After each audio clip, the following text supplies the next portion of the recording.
இன்றைக்கி ஒரு குட்டி கதை பார்க்கலாம் வாங்க ஃப்ரெண்ட்ஸ், வீடியோக்குள்ளே போகலாம். ஒரு காக்கா ரொம்பவே வருத்தத்தோடு ஒரு முனிவரை போய் பார்த்துச்சான்.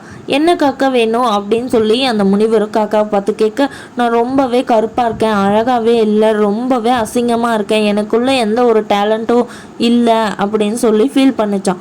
அதுக்கு அந்த முனிவர், நீ போய் கழுகை பாரு அப்படின்னு சொல்லவும் காக்கா போய் அந்த கழுகை பார்த்துச்சான். நீங்கள் ரொம்ப ஹைட்டாக பறக்குறீங்க அப்படின்னு சொல்லவும், நான் ஹைட்டாக பறக்கிறேன், இதனால் என்ன பிரயோஜனம், நான் ரொம்பவே வருத்தப்படுறேன், ஏன்னா என் கூட யாருமே இல்லை, ரொம்பவே தனிமையை உணர்றேன், அதனால் நீ போய் அழகாக இருக்கிற கிளியை பாரு அப்படின்னு சொல்லி அந்த காக்காவை அனுப்பி வச்சுட்டான்.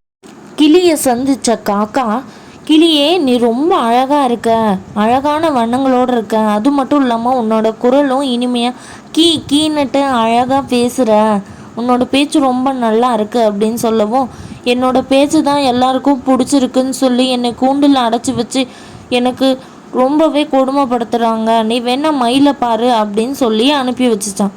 மயிலை சந்தித்த காக்கா, மயிலே நீ ரொம்ப அழகாக இருக்க, தேசிய பறவையாகவும் இருக்க அப்படின்னு சொல்லி ஐஸ் வச்சுச்சு. உடனே மயில், நான் அழகாகவும் இருக்கிறேன், தேசிய பறவையாகவும் இருக்கிறேன்னு சொல்லி தான் என்னை கூண்டில் அடைச்சி வச்சுருக்காங்க, பெரிய கூண்டில், எனக்கு சுதந்திரமே இல்லை அப்படின்னு சொல்லி மயில் சொன்னிச்சான்.